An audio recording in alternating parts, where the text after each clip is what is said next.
Welcome to Road to Billions podcast, the mentality of an entrepreneur. With your host, Moise Bertrand. Hey, what's up, everybody? It is your host, Moise Bertrand, the Road to Billions podcast. It's been an amazing journey, guys. I want to say first and foremost, thank you to everybody who's been listening to the podcast, allowing the subscribers, allowing the streams to go up to the thousands. You know what I'm saying? We're doing crazy streams. We're doing crazy numbers. And I want to say thank you, you guys. You know, this is a faceless podcast, but, you know, the voice makes a change, you know what I'm saying? And it's heard around the world. And that is something I'm always trying to get to you guys, the knowledge, the inspiration, and of course, just a determination, consistency, so you guys can continue to do your own path. And I'm just letting you guys know, for everybody who's listening, I'm proud of you.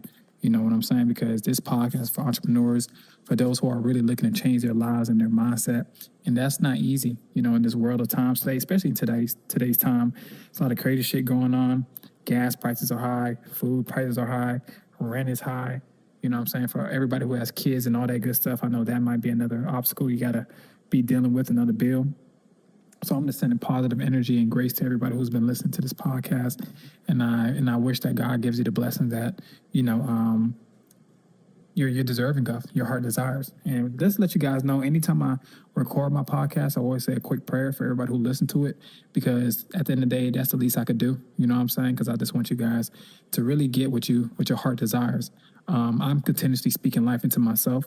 So I want to speak life into you guys and let you guys know you're going to get what you want. You know what I'm saying? Just remain consistent, remain faithful, and keep that vision in the back of your mind, and then keep it going, man. But I just want to make this quick podcast episode on why you should need a scope of work when you're rehabbing a house. And for those who don't know what's a scope of work, it's pretty much a list of set directions and items and tasks that's needed in order to complete a full rehab from A to Z, pretty much. And I like to just completely be honest with you guys. Everyone's scope of work is different. You know what I'm saying? Scope of works are all different budgets. Some are longer, some are shorter, some just be a few items or a few tasks. And that's pretty much things that list from kitchen to drywall, flooring, lighting, AC need to get redone, roofing is task, technically speaking, if that makes things easier. And with that being said, when you have a scope of work, it allows everyone to see what needs to be done in the overall view of the home, and what's the budget per line, what's the itemization, what are things that's needed specifically for that item. You get what I'm saying? So if I have a scope of work for lighting, in that description, I'm going to have 4 ceiling fans, right? And these are the things I tell people get accustomed to doing, because when they're speaking to someone who's a general contractor or a handyman, they're not going to remember, you know what I'm saying? And then obviously everyone has other jobs. Everyone has other jobs. So text messages are not a thing that I would prefer for you to do. I would recommend you create a template, like I just said, and I'm going to create a template for you guys as well. I'm going to make it available soon on my site, where not only ebooks is going to be available for free, but also templates are going to be able to download for free. I'm giving this back to society in a way to thank God and everything like that as well. Just to let you guys know, listen, I'm here. I hear you guys, and I don't want to charge you guys for it. This is going to be things I'm just giving out for free. So if you're ever able to like catch on to it and download it, hey, use it, because around my birthday, I'm going to go ahead and make it back for purchase. So I'm just giving you guys that hint. But a scope of work is pretty much a set list, and it could be in any order. I like to just keep it in the order that you would normally fix a house. Obviously, take care of the mechanical, and then you go into the cosmetics. But everyone's budget is different, depending on the severity of the house, depending on the size of the house, and depending on what you prefer, what the house will need to look like after you fix it up. If you want to do a low, moderate rehab, medium rehab, obviously, and then high value rehab, luxury type vibes. And everyone's scope isn't going to look the same. I know I've seen some scopes where people put 4 things in one description. Like they'll put the ceiling fans, drywall, flooring, and kitchen all in one box, and then they'll have bullet points within that. And I'm like, that's confusing. So I'm very big on just detail-oriented things, being detail-oriented, being very analytical, and just being OCD, you know what I'm saying? Being very, very precise. So I like to break things down into minuscule things, even when it comes down to what color, you know what I'm saying, the walls are going to be. that will go in its own category as far as painting interior walls. And then when I have the exterior, I have a line out item that also says exterior. And I try to make it as specific as possible, saying, hey, we're going to need 5 gallons of XYZ plus 2 gallons of prime plus 2 gallons of this and this and that. And that makes everyone kind of like understand, you know what I'm saying? So if we ever are short of something, I'd rather be short or something, because then I know how much more we need. Sometimes when you overbuy things, it could be a headache, because now you got to think about going back to Home Depot. If it's drywall that may be long as hell, now you have to think about, hey, I need to go ahead and get someone to drop this drywall off. So sometimes it's always good to like slightly under budget, but you still have the money for it. Don't mean that, oh, I'm only going to get 5 pieces of drywall and that's all I'm going to need. No, you know it's 5 pieces of drywall you need for right now. But one of the drywalls, you know, it still might be short, or you might need another a piece, so another sheet. But you have a contingency at the bottom. And I like to tell people, whatever your budget is, make another line item that says contingency for 10% of the overall rehab. So if your rehab is $40,000, your contingency is going to be $4,000. And that might not be something you actually use. Like I said, it's just because things pop up. Even when I tell people in other episodes, people still, you know what I'm saying? You could come to the job site and, oh man, where's the other bucket of, oh damn, what happened to the job? What happened to the screws? Like shit, like people steal, things get lost in the matrix. And you just want to make sure you staying on top of your own inventory, right?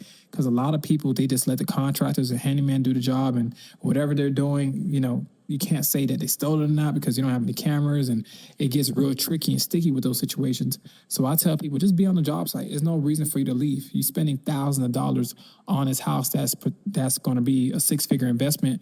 Why are you leaving? Sometimes what I do is, in order for me to keep people on the job site, I go buy them pizza.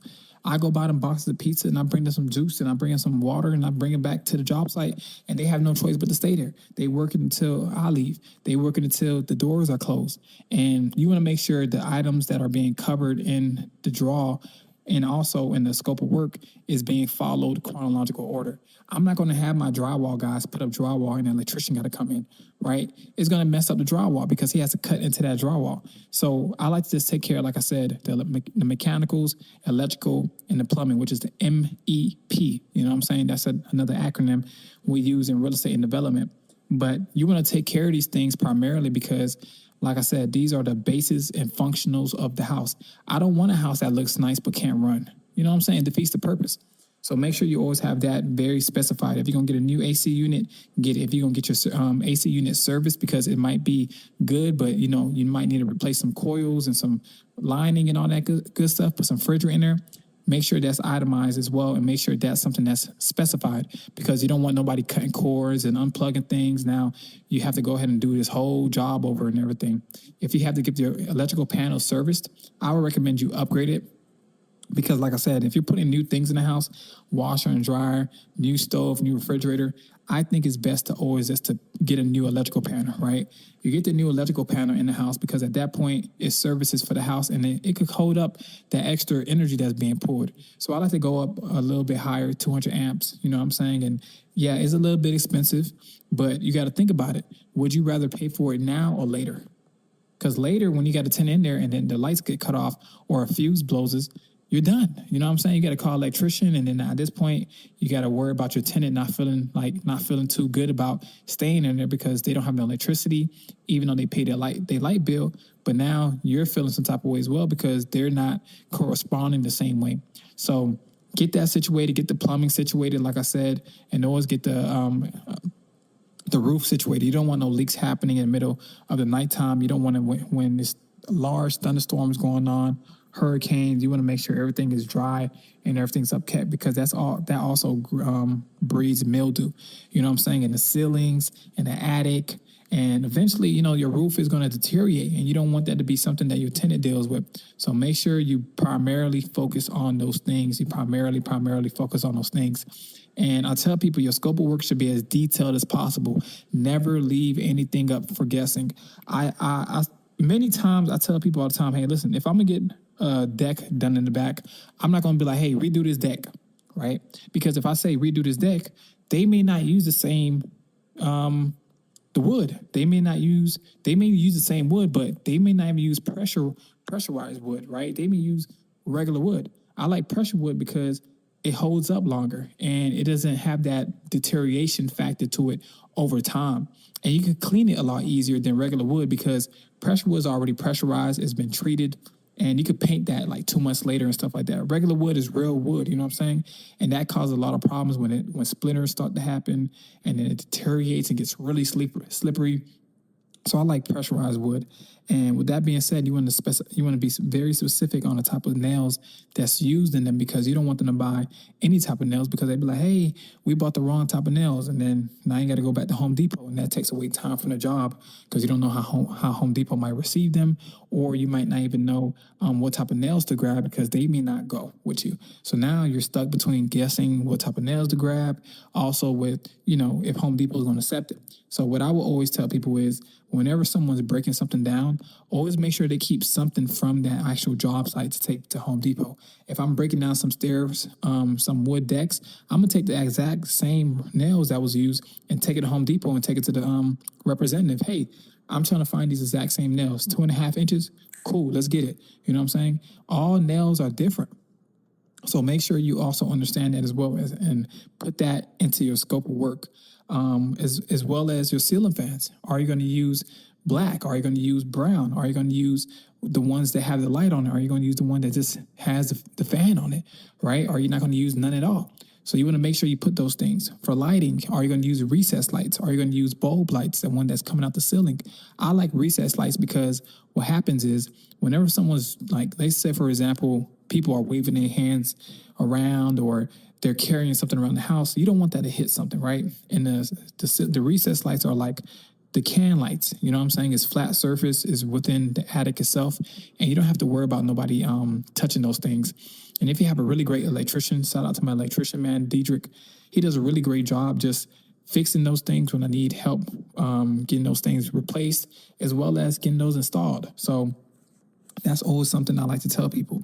Now, your biggest expense is going to be two things. It's going to be, other than your HVAC and roof and electrical, it's going to be both your flooring and your kitchen.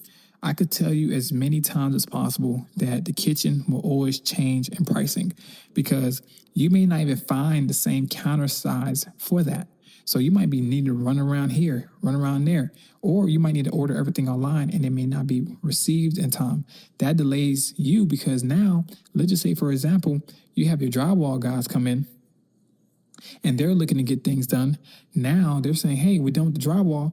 Are you ready to give us the money? You're like, well, I need to get this done first, right? Because when you're doing a rehab, your draws are released. And I tell people it's better just to do everything all at once because, yeah, you could get your drywall guys their money, but you want to make sure everything is sturdy as well, right? So you want to make sure the studs are put in properly. You want to make sure the drywall is actually smooth and is actually not flimsy. Is many times I had to make guys redo the drywall over because you'll see the drywall go smooth at the top and at the very bottom at the baseboard, it's like you could kick it in. And it's like, you know what I'm saying? It's like flappy. So you want to be like, nah, man, you're going to do this over because the guys will try to rush the job because it looks good. But if you don't have a keen eye to certain details, you will get got. And this would later down the line mess up your job down the line. When it's coming to screwing your cabinets into the wall and placing them there directly, you will be got. You know what I'm saying? You will be fucked up. So I tell people all the time, make sure you pay attention to everything, as well as your bathroom. Are you going to go with a tub or are you going to go with a stand-up shower? The tub is good and the stand-up shower is cool because both work simultaneously how you want it to work. A good tenant is not going to break the shower, the stand-up shower with the door. A bad tenant will. So you have to know what tenant is going to go in there.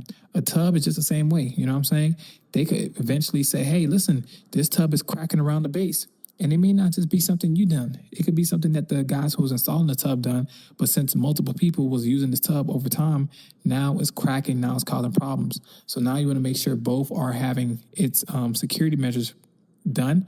And also whoever's installing that shower with the actual stand-up shower places the shower pan correctly and then seals that bottom because you don't just want it to be a flat shower pan.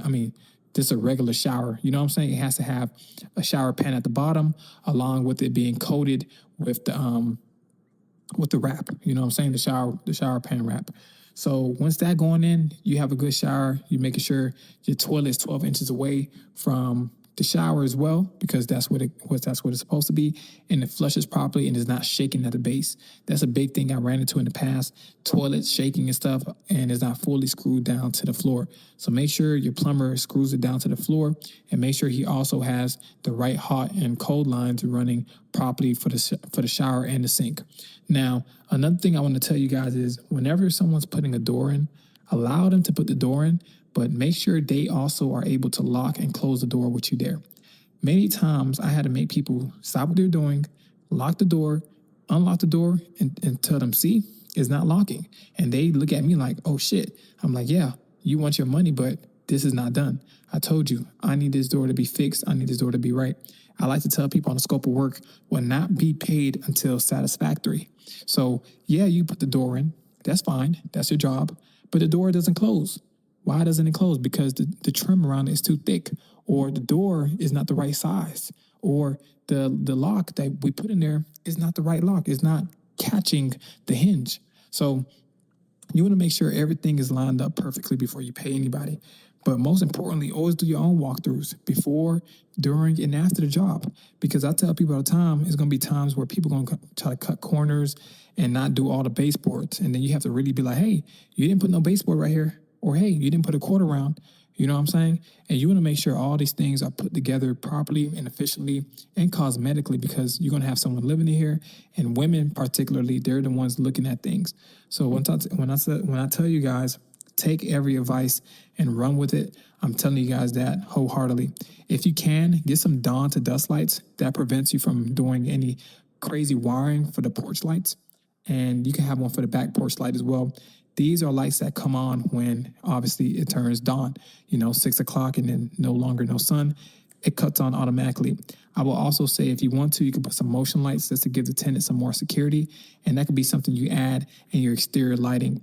I had homes where I had a pole in the back, a pole in the front, and it would cost me so much money just to get a line ran from the pole from the inside of the house to get that wire back connected. And the electrician, being a good guy, he said, man, let's just put a dawn to dusk light bulb in here with a new lantern. Let's get that done. And then when it gets nighttime, it automatically turns on. The bad part is you can't turn it off. You know what I'm saying? That's the only downside about it.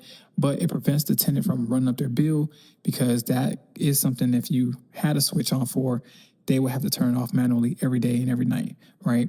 But the dawn and dusk light, like I said, is very inexpensive and is more better than paying an electrician for that wiring over time. And it looks good, you know what I'm saying? And no one will be able to tell the difference. Also, I tell you guys, replace the mailbox. This is something that a lot of people fall asleep on. We always are thinking, oh, you know what, let's just keep the same mailbox that we had, or whatever. But nah, sometimes it's always good to change the mailbox if it's needed. Many times I was like, well, this mailbox is already leaning to the side. It's probably on one stick of leg. I don't want the new tenant coming in here and feeling like this mailbox is about to fall over to the side, right? And the mailman might be feeling some type of way about having to get out his truck, and then he has to shank it a little bit and play with it and shove the mail in there. And over time, that creates a lot of like, oh, I got to come to this house. So get some new wood, make your guys put a nice post right there, put a new mailbox on there, and boom. Now you have a new mailbox, you're good to go. And also, if you can, put a new house number on as well, if the first one isn't too visible. Now, with all that being said, make sure you always have a few things done to your house before you even get it done and ready for move-in for your tenant. Like I said, scope of work. Make sure everything that you have listed on there is already done. Make sure the water is running proficiently. Make sure the water heater is working. Make sure you're having hot and cold water. Make sure that if you turn the water on, it's turning hot on this side that is supposed to turn hot, and make sure it's turning cold on the side that's supposed to turn cold. I don't need to be grabbing the right hand and it's turning hot, and when I turn the left hand, it's cold. You got two different opposite lines running opposite way, you need to tell your plumber come back in and get that done, as well as the recess lights. You might see that you turn on the light and then one of them aren't working. It's not a big deal. This means that the wire isn't connected to it. Get your electrician back out there, have him fix it up. Same thing for the doors. Make sure they can fully close, because sometimes doors will not close. And you ever noticed that if you're trying to like close a door, you got to like lift it up a little bit or push it to the side, like lift it and yank it to the side a little bit and then close it. Yeah, the door is too long, or like I said, the trim is too big. Make sure your carpenter or handyman cuts that door or fixes the trim.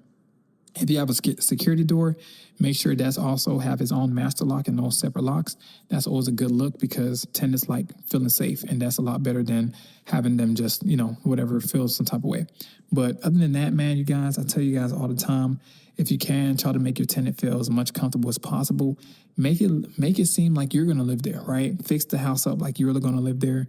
Don't fix this house up just to fix it up and cut corners, because you will pay a lot more in maintenance down the line. So once again, I appreciate you guys for listening to Road to Balance podcast. It's been an amazing journey. Follow my TikTok, man, billionaire_Mo. I dropped some really great videos on there on title insurance. I also dropped an episode on here for title insurance. Make sure you have owner's title insurance before you purchase a home. At the closing, request it. Like I said, this is something that you pay for one time, and it's for the lifetime on the loan. The minute you say, oh man, that's too expensive, you're going to run into a situation. You ever try to cut corners and then boom, cutting corners don't get you nowhere, right? So this pay it, figure a way to actually pay it, but you only pay it one time. It's not annual insurance. It's not something monthly. It's just one time only, but that saves you from fraud, theft, deeds, taxes, and then, improper paperwork that probably was missed, overlooked. So once again, I appreciate you guys for listening to Road to Business podcast. It's been an amazing journey.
You have people who actually do believe in you, who actually rock with you. And I don't even talk to these people all the time. So for these people to say that to me, you know, I'm not going to lie, it means a lot. So I definitely appreciate you guys, and continue to listen to yourself, and, you know, follow the other episodes, and rate and review the podcast. If you have any questions, be free to DM me. Thank you.